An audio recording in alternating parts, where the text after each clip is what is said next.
Right, I think we'll start. Welcome everyone to this year's Nation's Favourite on behalf of everyone at System One and our friends and partners at ITV. I've been around System One for about 2 years now. A scary fact, but we just checked beforehand. This is actually the 8th year that we've been running this, so it kind of predates anyone on the panel. But I'm guessing there's probably quite a few people who are watching today that have attended a Nation's Favourite ads before. You know what they're all about. It's mainly about a celebration of the best ads from the last year. But what we try to do is beyond the celebration. We try to get to the why. What's making these ads so effective? So we do that 2 ways. Firstly, obviously, using System One data, but we also use and sort of tap into the expertise of our panel members that we'll get to in a minute. So firstly, just big thanks to everyone for joining. Understand it's a big commitment of your time, an hour of your time. So our commitment to you is that hopefully at the end of this, the end of the hour, you'll hopefully pick up at least one thing. Who knows, maybe a few more things that for everyone involved in advertising will just help you develop slightly more for this year and beyond. So probably time to introduce the panel. So firstly, an apology to anyone. I'm sure there's a lot of people who are tuning in expecting to see Uncensored CMO host John Evans on the panel. He absolutely loves these events. Arguably, he lives these sort of events. But sadly, he was called away at the last minute. So had a quick chat with John last Friday when it became apparent John couldn't make it. And we thought, you know, rather than a down trade, who would be the up trade for John? And straight away we went to Tom Goodwin. So I will be filling in part of John's role as host today. But Tom will be doing the hard work, leading the discussion. So that's probably a good time to introduce the rest of the hosts, the rest of the panel members. So I'll just ask you one by one, just to briefly say sort of what you do, sort of in your day jobs. But we're talking about advertising. So if you'd also wouldn't mind sharing what your favourite ad is from last year and why. So Tom, come on, we mentioned you already. So Tom, maybe start with you. I'm Tom Goodwin. I'm John Evans's professional understudy. I've spent a few years around advertising, different types of agencies, media agencies, creative agencies, and even a short spell client side. But I'm known for being a little bit provocative, but with good intentions. I love TV ads. I absolutely adore TV ads. Like I think we've entered a weird period of time where we think that advertising gets in the way. I love British TV ads, and my favorite of all the Christmas ads was the Coca-Cola ads. Because it's sort of the antithesis to everything that you hear discussed. It's big. It's not using real-time data. It's not personalized. It's not jumping onto the latest zeitgeist. It's just something that works. Like I look forward to seeing it. I almost know it's Christmas when I've seen that ad. It's the sort of pumpkin spice of the advertising world. So that's my favorite ad. Thanks, Tom. Kate, go on. Over to you. What's your favorite? Hello, everybody. In my day job, I am the Director of Client Strategy and Planning at ITV. That means I run a team of what we call sort of very broad flavored sort of strategists. So we've got creative strategists, cultural strategists, data analysts, everything in between. And we work with all of our advertisers to try to help them make the most of what they do on ITV. But in a previous life, I used to work in creative agencies like Tom. I love advertising. I love the creativity of advertising, and I particularly love advertising that works really well. And for all of those reasons, I think my pick of last year's Christmas ads would be the Morrison singing oven gloves. Which I just think is one of those things where you look at it, you just go, it's really stupid, but actually it's incredibly clever. So it's charming, it's funny, it's got that wonderfully nostalgic sort of soundtrack where I suspect if you're the sort of person who is responsible for cooking Christmas dinner, that soundtrack probably means quite a lot to you from your youth. And also it's just really smart. It speaks to the unity of Christmas, to the fact that everybody comes together on one day, the fact that, you know, there's like this big hurdle of cooking Christmas dinner. So I just think it's what great populist advertising does at its best. It kind of brings people together. It's something for everybody, and it's super duper memorable. So yeah, that would be my pick. Thanks, Kate. Which leaves you, Jamie, and there's obviously one caveat with you. You can't play the home card. We can't I go won't play Aldi. the home card, Nick. No, don't worry. Right. Hello, everybody. I am Jamie Peate. My day job is I am the global head of effectiveness and retail for McCann World Group.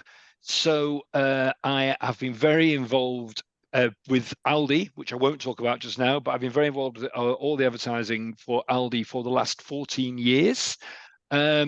I'm originally from Blackpool, so I was born and brought up in Blackpool, and so light entertainment plays is very, very, very close to my heart and plays a big role in my life.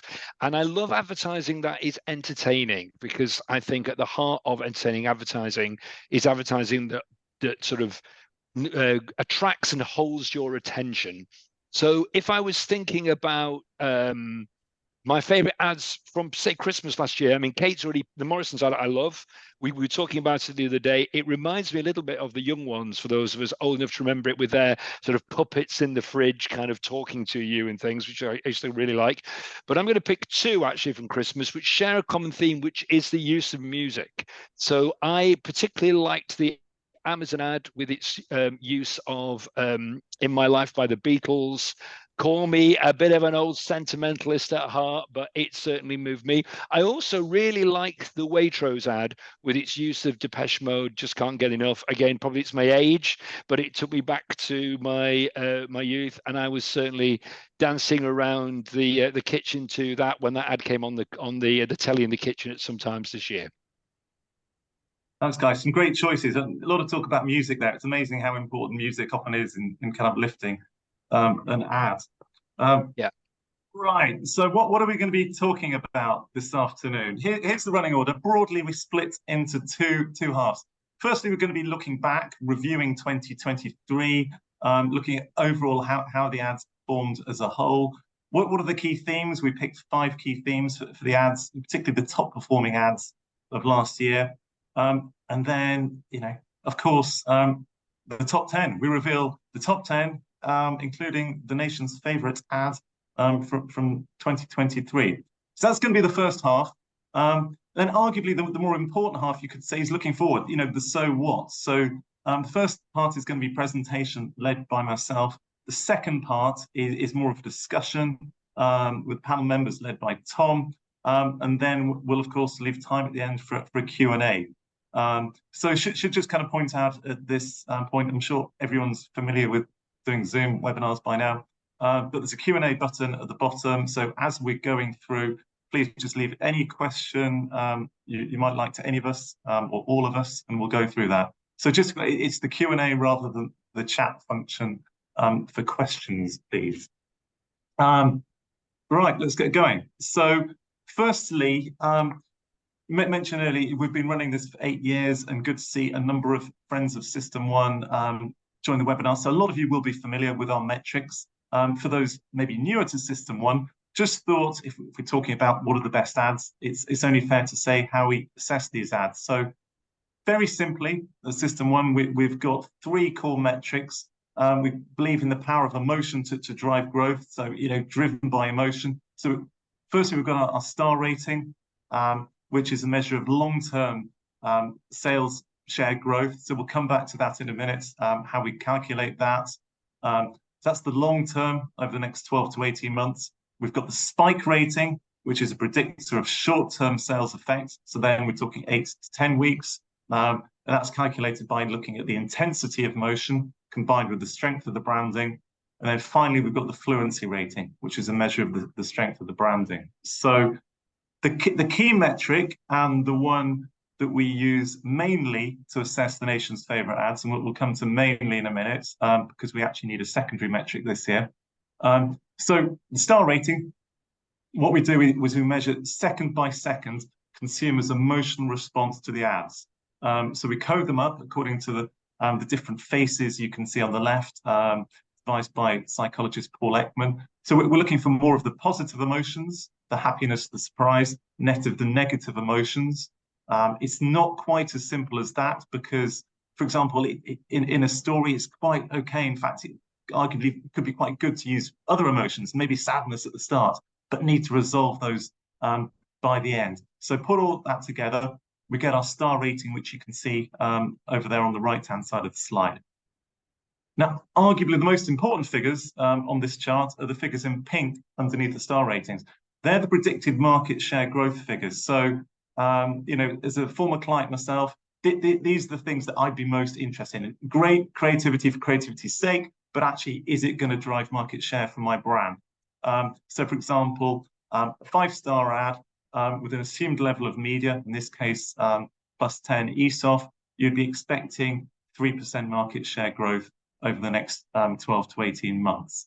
So the question we're often asked at this point is, yeah, so how confident should I be in those metrics? The system one, whenever we're asked, you know, big questions like this, we often turn to Orlando Wood. So a lot of you will be familiar with the work of Orlando Wood, author of books such as Lemon and Lookout. So to answer that question, just share a slide which is taken from one of Orlando's books, Lookout. So for anyone with kind of eagle eyes at the bottom, you can see the data sources. So very large, a very large data set here. In fact, it's over 4,000 ads spanning 32 categories, $500 billion of revenue, and 10 billion worth of media spend. So a big data set. What Orlando found was that when you just look at quantity of advertising, in this case, excess share of voice, the relationship between predicted growth and actual growth is 27%. There is a relationship. But when you look at the quantity of advertising, the excess share of voice, add in a measure of the quality of the advertising, in this case, system 1-star rating, the measure of predictiveness, not quite doubles, but as near as damn it gets to 48% predictive. So sure, there are other things we know that affect brand growth, you know, your pricing, competitor activity, distribution, all of these sort of things.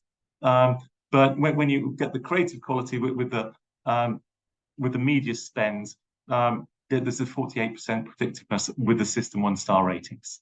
So metrics we should have confidence in. So that's the setup. We're now just looking at sort of overall the macro picture, if you like, for 2023.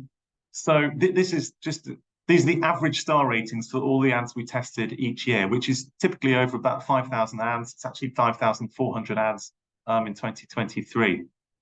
We saw the average jump quite a bit from 2.4 to 2.7. Largely, is perhaps, you know, as we moved on from the COVID years, maybe a lot of advertising type adverts, you know, dragging the 2021 average down. But a slight dip.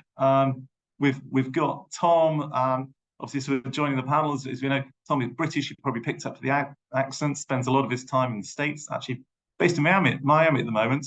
So we thought we'd bring in a US comparison. So comparative figures for 2022 in the States, 2.1 moving to 2.2. So the US slightly behind the UK, but catching up. UK higher, but slipping. Then moved on just to look at the very top. So same time periods, but look at the very best performers. So this is the number of 5-star ads we're looking at. Similar picture as before, but slightly more pronounced. You know, big jump to 2022, then tailing off to 2023. Just worth kind of pointing out on, you know, we'll talk about a lot of 5-star ads later, and a lot of 5.9-star ads. Just to put in context how good these ads are, those 87%, that's the top 1.6% of all ads we tested. So just to get a 5-star ad, you know, absolutely, you know, exceptional work. Without giving too much away, there'll be a number of 5.9-star ads. So that you're in the top 0.2% club to get in there. So that just shows how hard it is to get in that club. So that's overall ads, or all ads that we tested last year. We looked at Christmas ads, and actually quite a different picture you can see versus the all ads. A real increase in the number of 5-star ads at Christmas. So you don't have to go back too far. So it's only 2021. There were only actually 2 5-star Christmas ads. Go back 10 years, there were no Christmas ads. 16 in 2022 and 25 in Christmas last year. So it seems that, you know, a lot of the advertisers are increasingly saving their best work for Christmas. So one of the questions we'll come to in the panel, great, about Christmas, but maybe how do we spread some of the Christmas magic to other times of the year?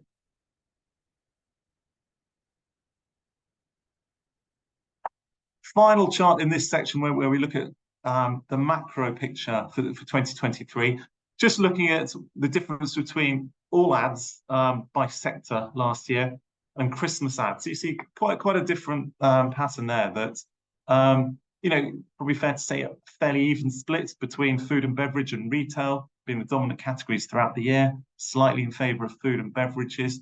But at Christmas, very different pattern. It seems that, you know, particularly the retailers, particularly the grocery retailers, save their best work. And, you know, we maybe take it for granted now that you expect great ads from the likes of Aldi and Morrison's and Tesco's. But for those around that's been around a bit longer, if you think back 10, 15 years, it was very different. If you think about grocery ads from that era, you know, dreadful. But, you know, the work and investment that's been put in, it's a very different picture.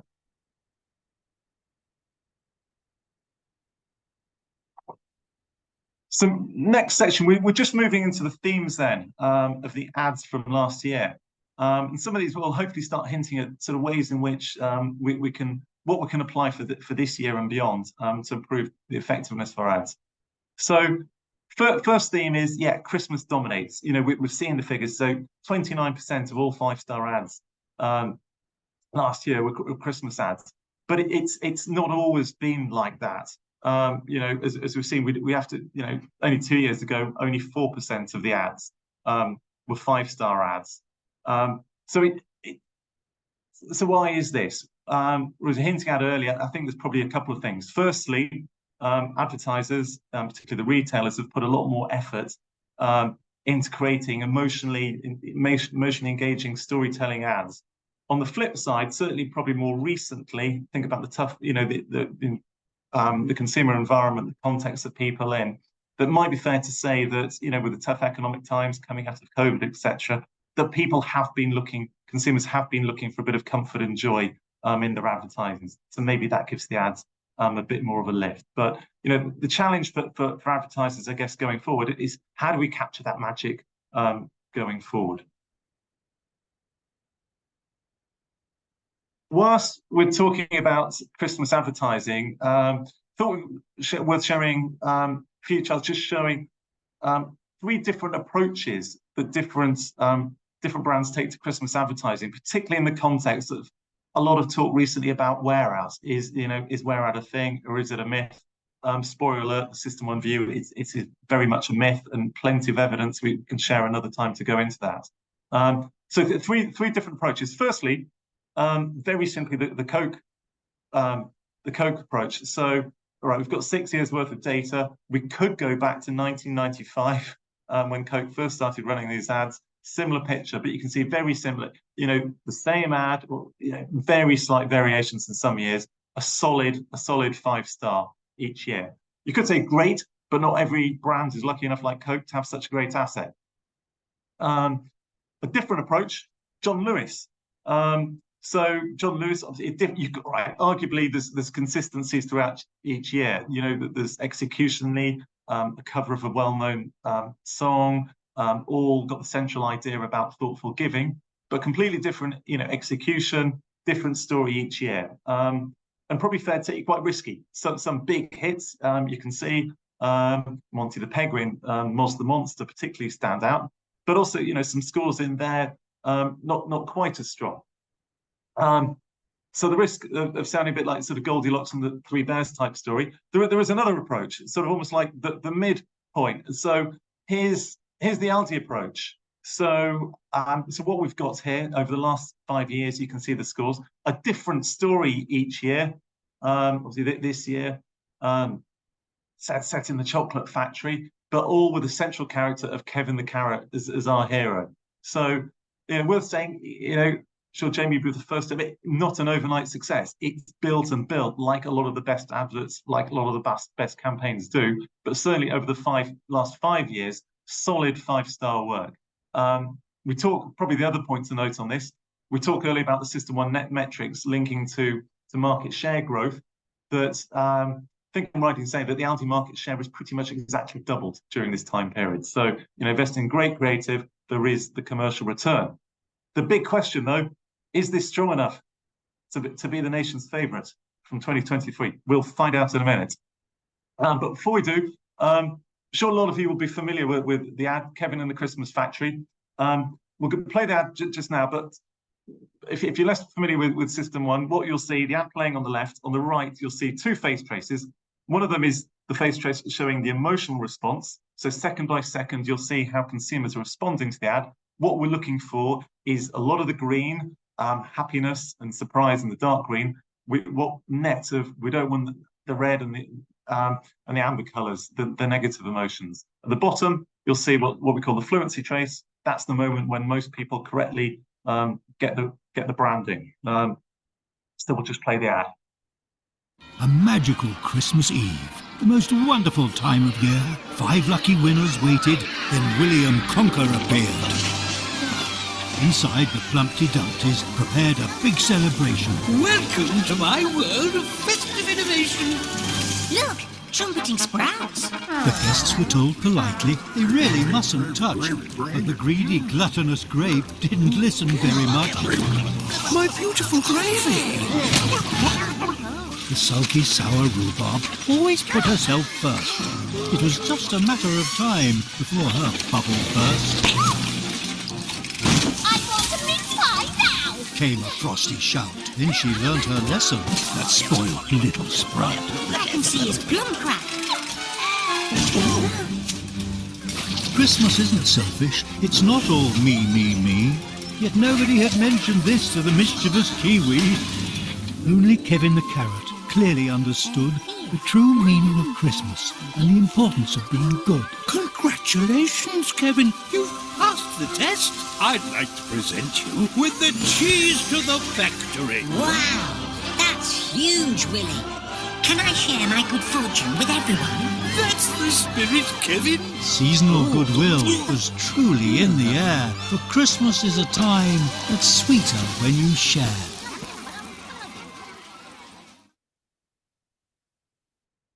There we go. Just what a beautiful face trace that is. I mean, it's quite rare that we see a 90-second ad perform so strong. You know, we generally find that 30 seconds is the optimum. But beyond that, there's a big risk of people kind of switching off, and you get a lot of the grey, the neutrality. But you know, the strength of the creative, fast build of happiness, and it just keeps building and building. So you know, exceptional trace there. So our second theme. Brought to life. Now, this perhaps could be inspired by Kevin the Carrot himself. You know, obviously an animated, a vegetable coming to life. Could perhaps this trend be inspired by our very own Orlando Wood, who in his books Lemon and the Lookout always talks about the living. Talks about the way the living draws attention of the right side of the brain.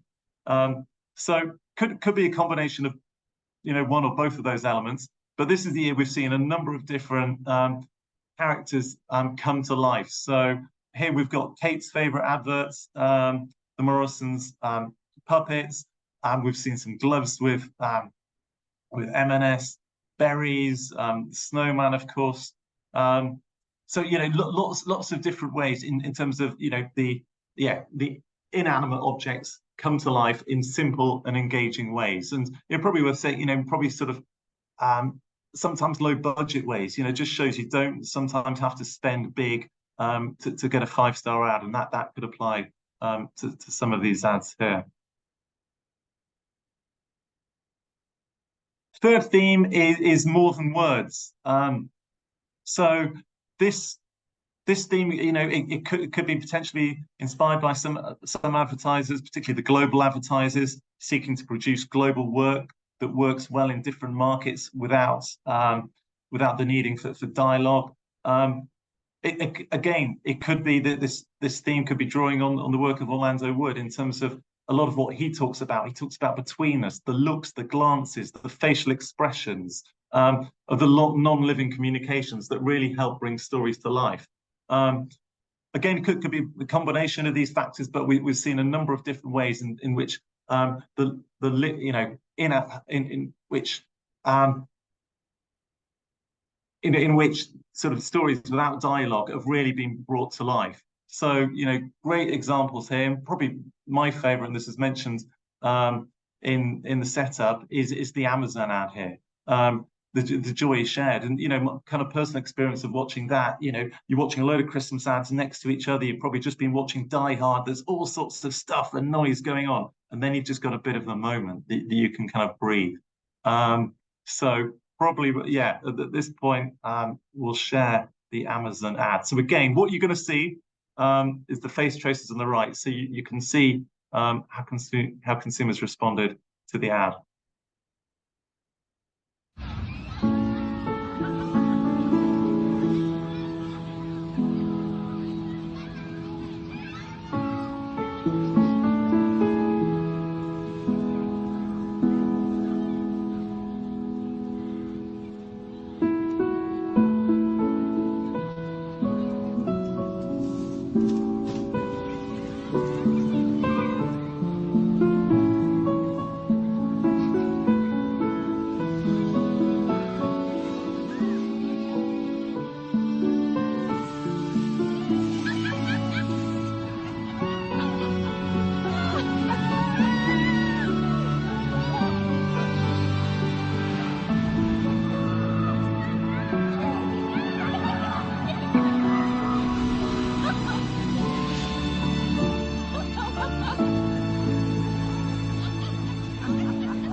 So a beautiful ad, and you can see a very different shape to the face trace. If you remember, Aldi very quickly sort of high on the green and just sort of steady improve.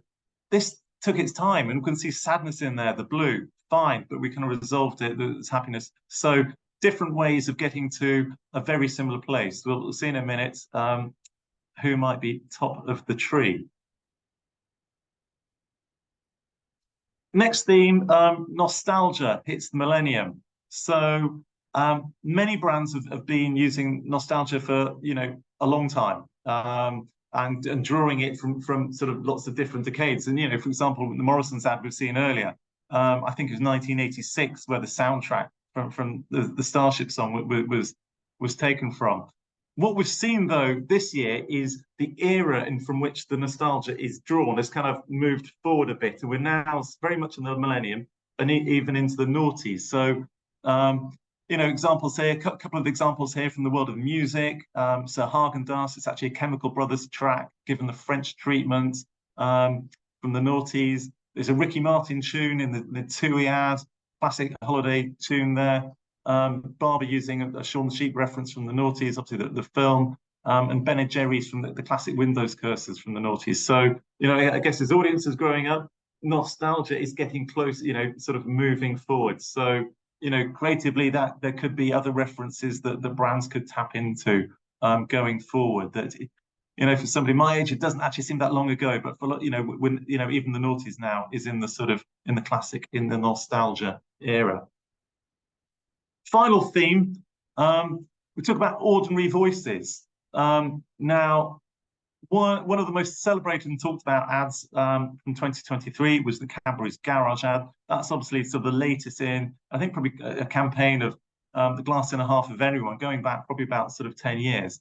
So that campaign is arguably a pioneer of this trend of, it's not big soundtracks, it's not big special effects. It's just sort of down to earth, almost documentary style films that have been doing so effectively, so beautifully.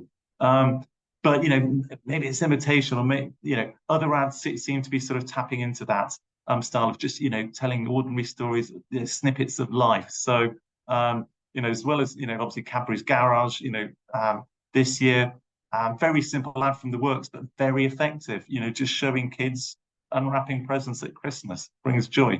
Similar approach from Tourism Ireland, just showing ordinary people, in cafes and bars, etc. in Ireland.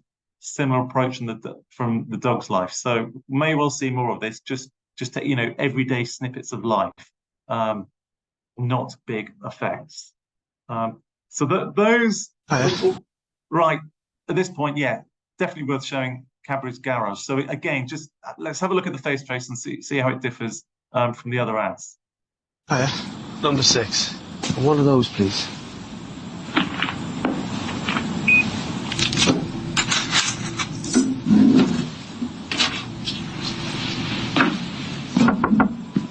Look up there.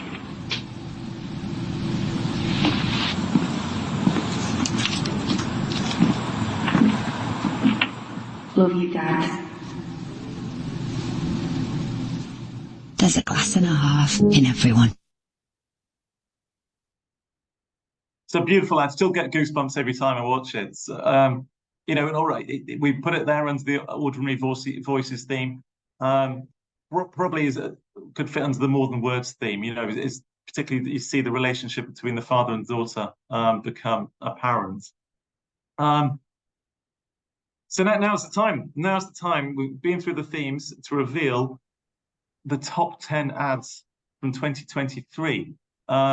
So we'll come to the top 3 in a minute. Just talking about the overall, so 4 to 10 we've got there. You'll notice all of them are 5.9s. In fact, there were 14 5.9 ads. So the way the top 10, and it's never happened before, you know, particularly a high scoring year.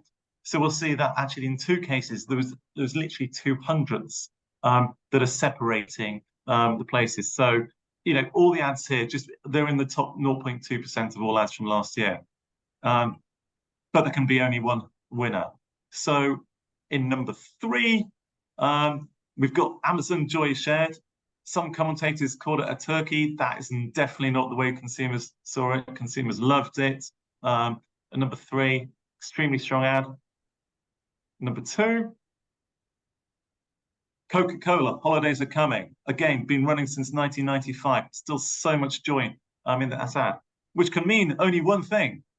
Can't it, Jamie? There can be only one winner. Yes, Kevin the Carrot, Kevin in the Christmas Factory, by 600ths of a spike. So this is a close one, but there can be only one winner. So congratulations. We're going to be talking a lot about this, and particularly, you know, we're all keen to know what is the secret. You know, we've seen earlier, this is the 5th 5-star ad you've got in a row. So if you can just hold on for a bit, but just want a couple more points of context before we start discussing that and the other topics we'll be discussing. So yeah, final bit of context. A lot of people say, okay, we've seen the top 10. There were 6 Christmas ads there. There were 4 chocolate ads, and one of them actually got the double whammy. It was a Christmas chocolate ad.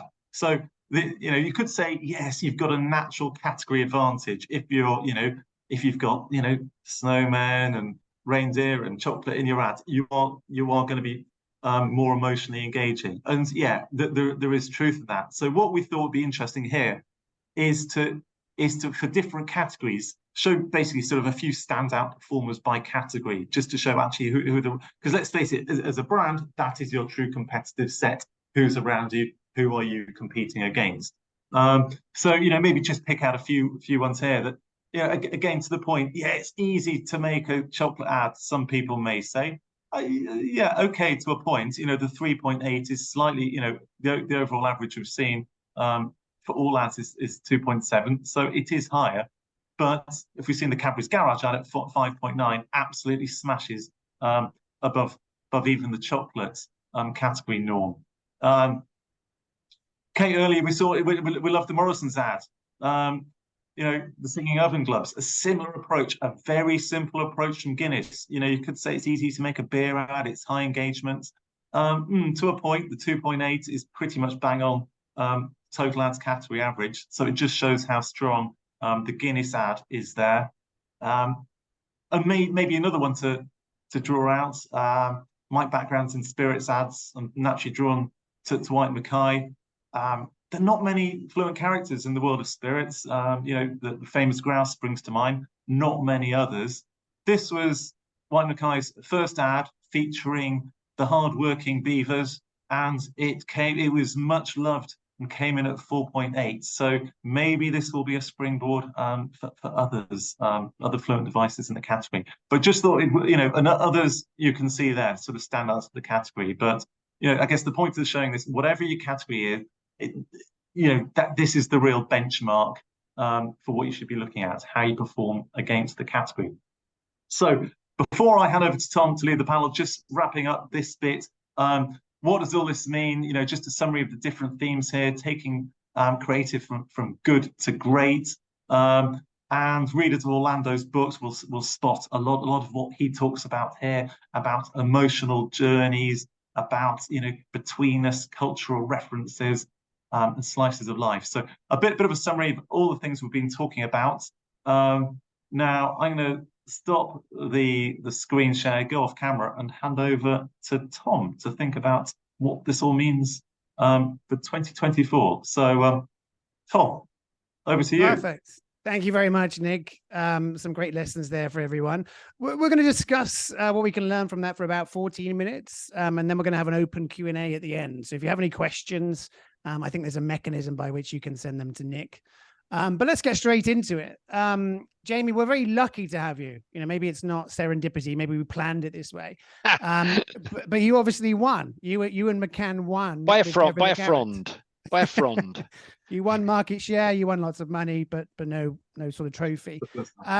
What can you give us from behind the scenes? What kind of insider, what kind of secrets can you give us, especially when it comes to how the ad has performed so consistently over the years?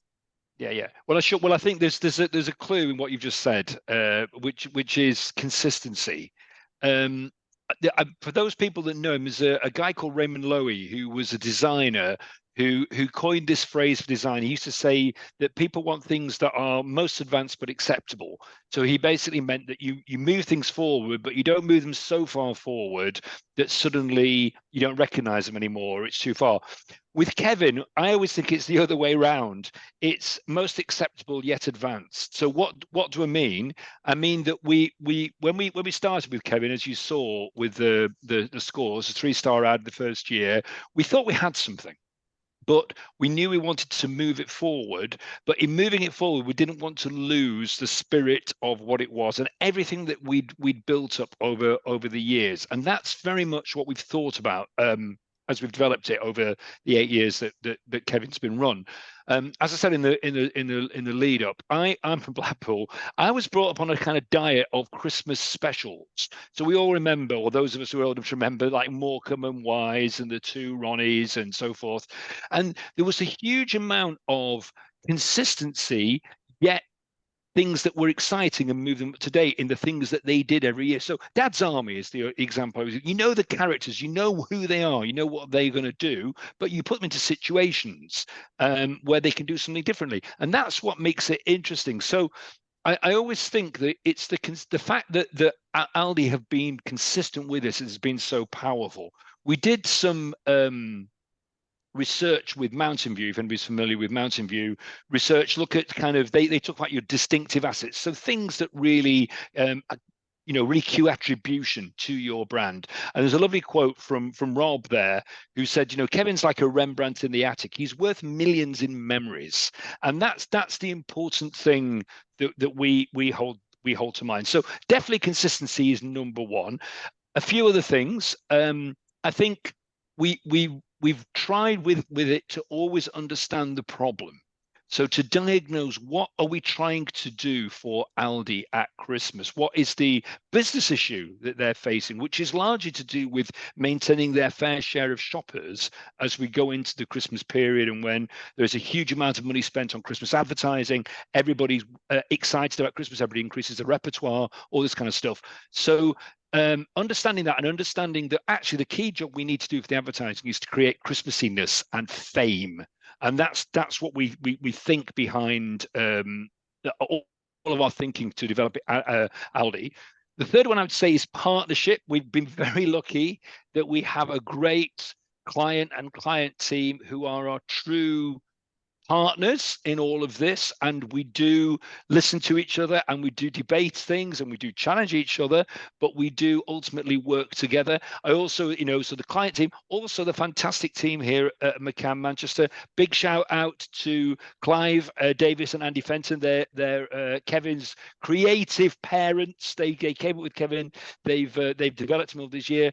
Darren Hawkins, Jonathan Brown, all the strategy team who sort of make sure that we're staying on the right, move it forward forward in the right way, and also all the team who bring Kevin to life every year.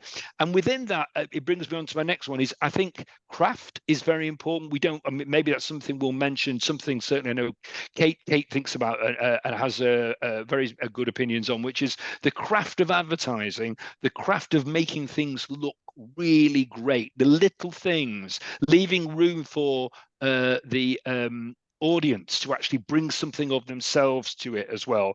It is really important. And then the last thing I would say is that I'm a great believer that things that are entertaining are things that attract and hold our attention. So we try and make Kevin entertaining. It's all a bit silly, isn't it? Like Christmas is a bit silly, but it's fun and we like it. And so all the things, the dad jokes that go in there, the puns, all this stuff, it's really, really thought about to make it as entertaining as possible.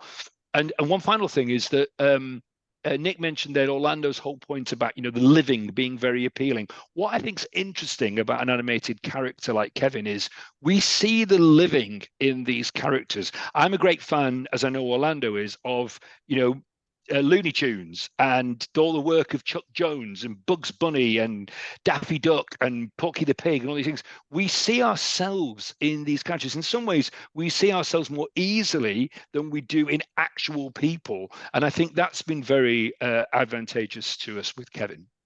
That's great, Jamie. At times that sounded like an Oscar acceptance speech, which I liked. If only I got an Oscar, though. Next year. Yeah, next year. There's always time. There's always time. Take Kevin to Hollywood. Hey, what we really see in the data is how sort of Christmas ads are performing so well. From your vantage point at ITV, what do you think that's about? What's going on?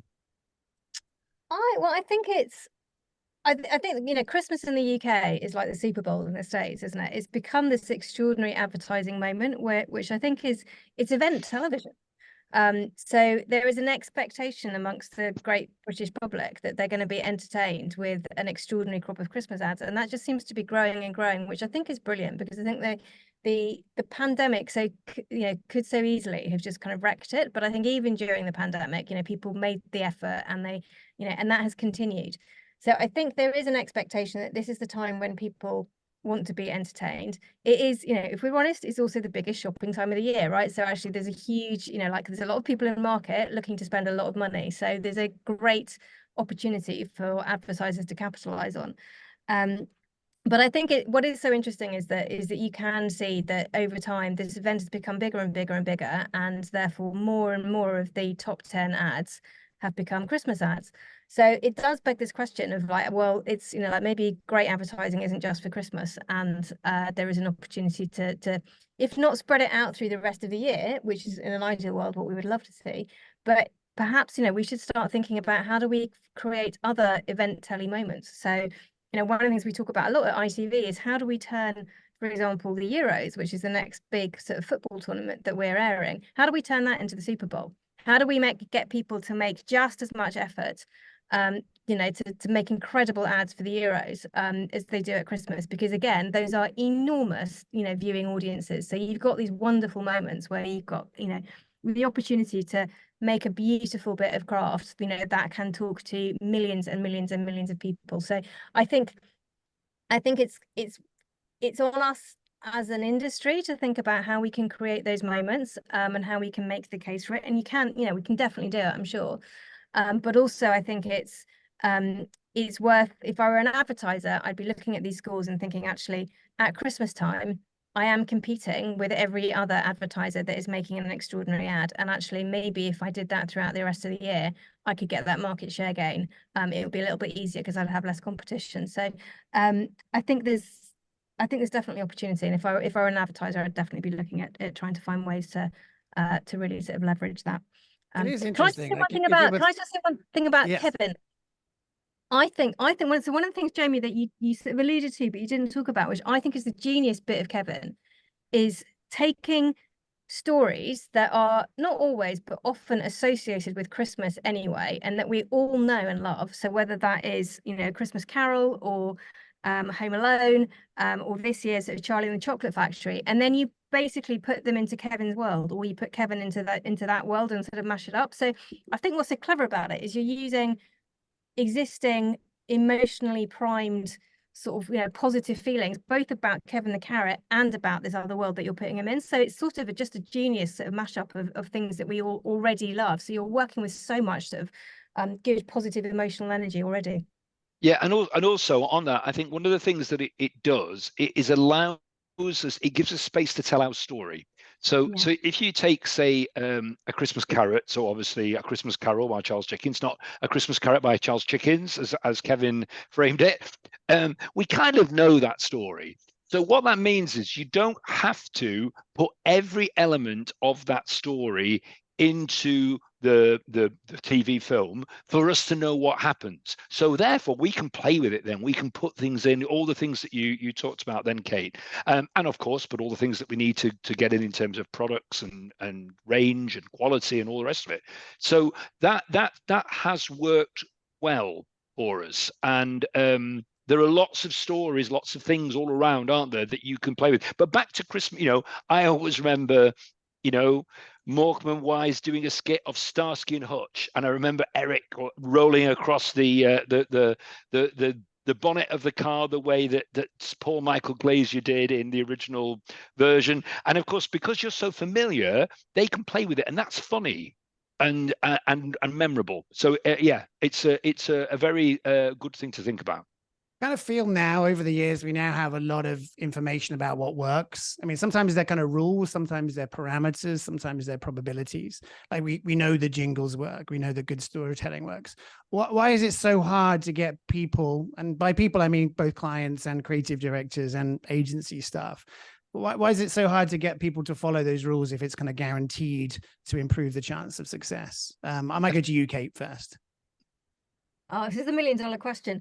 I think it's a number of things. I think we like to think that we work in an industry which is where there's a lot of art involved, and therefore there's a lot of genius involved in coming up with kind of magic. So I think there is a kind of inbuilt resistance that as an industry we have to the idea that actually what we do you might be able to get quite a long way with with a few kind of rules or a few sort of foundations. So I think there's a kind of inbuilt resistance to that. I think there's also a truism in the fact that actually one of the ways that some brands have been able to cut through brilliantly is by doing things differently, by taking all of the conventions and saying, we're not going to do any of those. We're going to break every convention, and that's how we're going to create standout. So I think people apply that to those rules as well. So I can remember having a conversation with a creative director about an ad for a pet brand. And they said to me, I've got this great idea. I don't think we should show any pets. I think we should just make it about the owners. And you kind of go, I kind of see how you get to that. But at the same time, if we know anything about what people respond to in advertising, it's that everybody loves to see a kitten or a puppy. So if you've got a pet brand, your job is to make it distinctive. But for goodness sake, don't ignore the most obvious thing that is going to get you quite a long way off the starting blocks. So I think, as I say, I think we don't like the idea that it's rule-based or that there are some foundations we can use. I think people want to do things differently and perhaps sort of apply that. And I think that the third thing is actually still, I'm not sure that there's a good enough understanding of just what those sort of foundations really are. I think there's a lot of nonsense, a lot of folk theory in marketing that people sort of like to follow.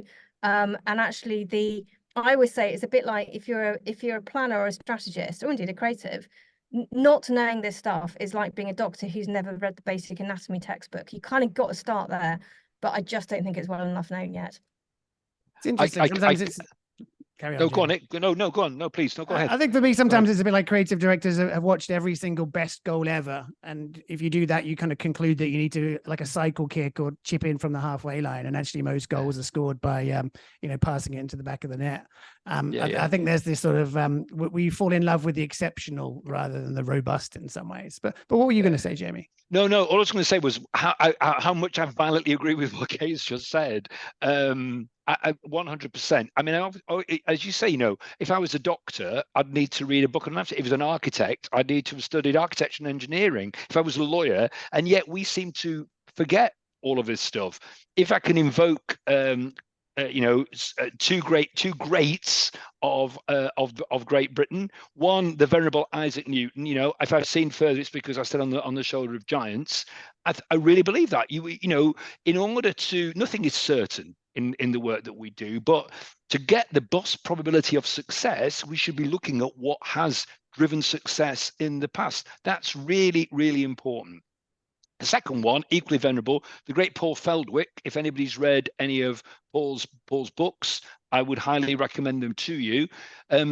Paul, and this is Paul's quote, not mine, but I like it. You know, when we think about creativity in the sense of work that we do in marketing communications in its broadest sense, what do we mean? What do we mean by creativity? We mean producing work that is noticed, understood, liked, and remembered. That's what we're trying to do. So a good place to start is to look at what makes things liked and remembered. It's really, you know, it sounds really ABC, but it's really important. And I don't personally think that is creatively limiting. In fact, I think it's creatively liberating. If you understand the tightness and the parameters that you're operating around, you can do all sorts with that. Look at the pop music industry. You know, pop music effectively wants to be noticed, liked, remembered. And then I go and download, or my day, buy a record. So that hasn't limited the breadth of creativity within pop music. So you know, I go ahead. Sorry, go I ahead, think Tom. we can discuss this for a long time, but I'm aware we've got quite a lot of questions coming. We've got like 6 extremely good questions, and we need to go back over to Nick at some point. So Nick, I might go back to you now, and then you can sort of lead the rest of the conversation. Thank you. You know what? I was just WhatsApping you with the same thing. So there we go. There we go. Great minds. So I've just been looking at the questions. Yeah, some great questions coming in, and thankfully, some of them naturally lead to different people. So the first one is probably for you, Jamie. It's about Aldi. So how does Aldi change their Christmas ad in different markets? So what, in different countries, if you like? Yeah. Yes. Yeah. Well, then that's a good question. So Aldi is run on a very federal way. So unlike, say, I don't know, Coca-Cola or I don't know, a L'Oreal or MasterCard or something, actually Aldi is an extremely decentralized business. So what that means is retail itself tends to be quite decentralized. Markets are quite different in lots of ways. So each market actually has a lot of autonomy as to where they run it. So currently, Kevin only really runs in the UK and the Republic of Ireland. He has been used a little bit in Germany, and has been used a little bit also in the UK and Ireland outside of Christmas, but not much. So to answer the question, each market produces its own work. If anybody's interested to look at the work of Aldi in Australia, it's very interesting, quite sort of very quite out there. Great stuff, really. What I would say is that for the first time this year, Lidl, Schwartz, obviously big Schwartz Group's big discounter, they developed a global ad. So the raccoon, which I forget the score on it, but I think it scored pretty well on System 1. I think it was in the 5s. Sorry, around that. Which one? Lidl's ad. Oh, you know what? It was a good 5. Yeah. It was a 5, I'm sure. So they, for the first yeah. time this year, produced an ad that was run in multiple markets. It was I think GDB Germany produced it, running different markets. That's interesting, isn't it? And we'll see what that means for the rest of the industry. But to answer the question, each market sort of does its own thing at the moment. That's how it works. Fantastic. It raises, I think, a really interesting question about the role of and the value of, I guess, cultural reference points that are unique to a territory of some sort. So you sort of think about the way you could take the character of Kevin the Carrot and apply the same kind of creativity, but to more localized reference points, because something like, you know, I mean, obviously Charlie and Chocolate Factory is a very well-known story around the world, but, you know, some of the little touches of genius. I mean, the one I always remember from last year was Marcus Radishford, you know, which is probably, you know, like not something that's going to work across around the world, but I do think it's really interesting, because I'm a great believer, and I'd love to know, actually, System 1, you might have some data on this, you know, the literal value of those little nuances, the little things that absolutely, you know, mean that it's a joke or a reference or a reference point, you know, that is so unique to a territory. Yeah. Okay, just exactly on that. I mean, that's one of the beauties of the face trace, the second by seconds, you can see that. So, you know, I don't want to give away too much about sort of individual kind of clients' work, but, you know, people come to us at an early stage and the jokes you can, is this joke going to work better than that joke, and you can see second by second. So you know, the real blend of art and science there. But to the question, yeah, absolutely, we can see. So I think there was actually a bit of a story behind that Marcus Radisher thing, the way it, you know, the face trace was maybe showing a little bit, it wasn't building as much as we'd like, and then boom, put a joke in there, and on it goes and kind of keeps building. Okay, the next question seems it's about sort of effectiveness of TV advertising, so it's probably sort of best more directly to you.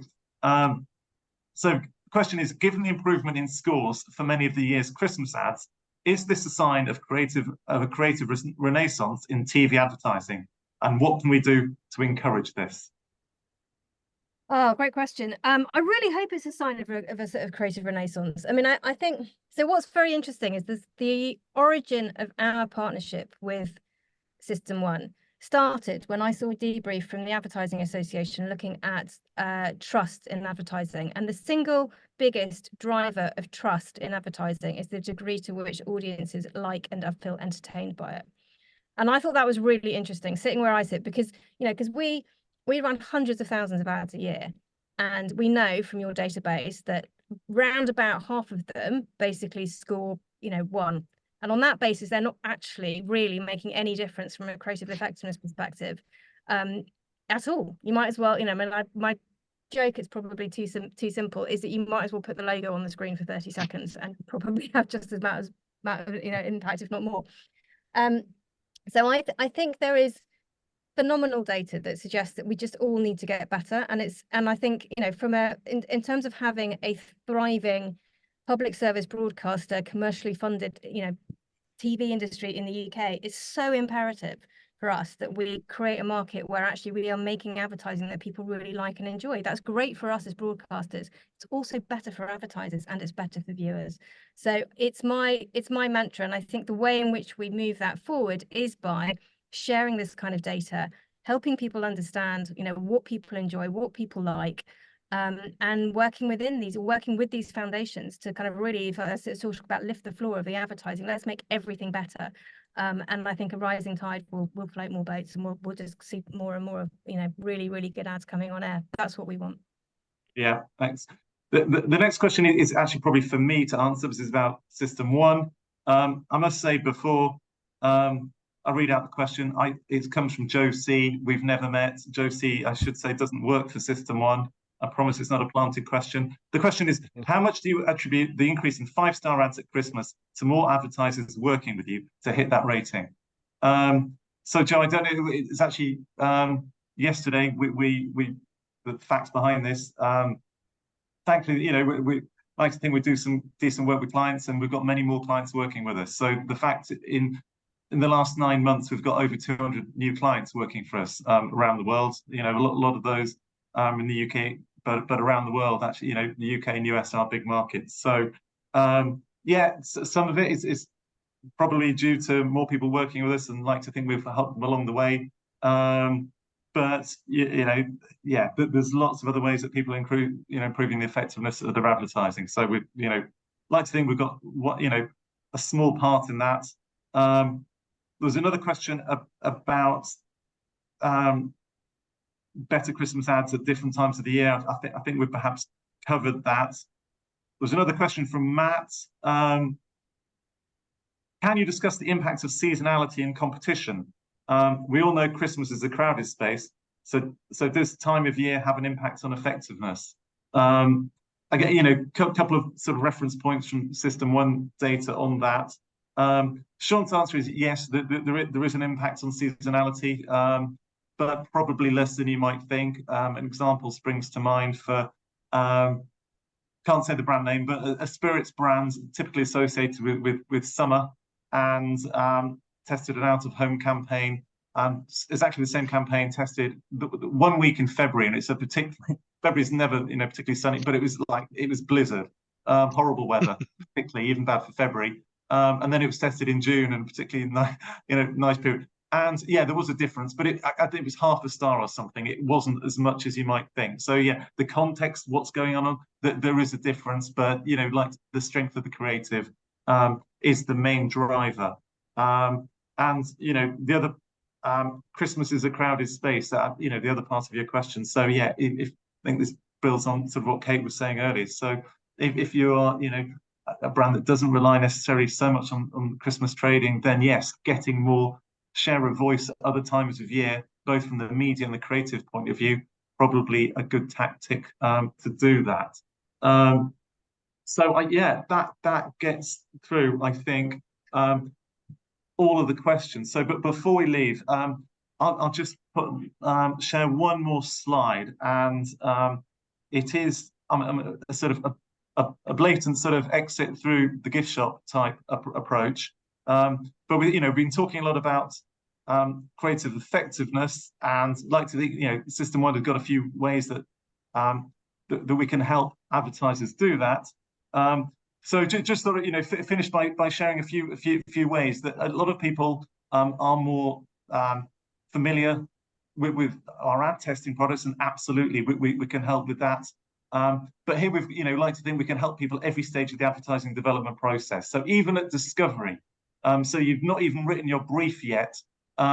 Distinctive assets, you know, we're big believers in the power of distinctive assets, and obviously a lot of that comes from the work of Orlando Wood. Lots of other people have got distinctive asset tests. We recently launched a product that not only looks at the level of fame and brand attribution that every other test does, but System One, we're all about emotion, we're all about feeling. So we've launched a product that actually, we're the only product out there that measures feeling. Feeling that towards assets that people have. So it's only been around for a couple of weeks, but really strong client feedback from that.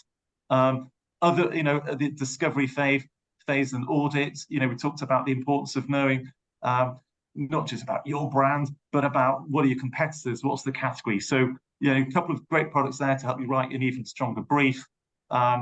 Early stage testing, so, you know, so test your ad early on. Then we've got an expert team that can offer guidance to help you improve your ads, work with the creative team to do that. Final stage testing. And then, of course, you know, the all-important thing is what impact has all this work had on your brand? So we can help with that, track your brand ongoing. The other thing which is unique to us and clients that use it get a hell of a lot of value from, right in the middle, benchmarking. So we're the only company that offers a database of it's over 100,000 ads. So it's one thing knowing how your ads are performing, but tracking what your competitors are doing. You know, the launch of a new ad, how does their new ad compare with your ad? So a number of things that we can help with. You know, as I say, apologies for sort of the blatant gift shop type thing, but we thought that there might be a few things there that might help with your ongoing efforts. So finally, just like to thank everyone for joining, for giving up your time. You know, said at the start, hopefully you've picked up at least one thing that might help make your advertising efforts that little bit more effective. A final thanks to the panel members as well for giving up your time now and before in the planning. Really appreciate your time doing that. And, you know, particularly pull out to Tom, who, you know, at short notice, you know, a couple of days ago, he's chilling on a beach, and here he is, all dressed up and on parade for everyone. So, no, thanks all. More things coming up next month. February the 12th, we've got a Super Bowl webinar the day after the Super Bowl, so sharing insights on that. And in March, a webinar with Mark Ritson. So he always draws the crowd. So 2 things to look forward to. But for now, thanks all for joining, and we'll see you on the next one. Thank you. Bye-bye. Thanks, everyone.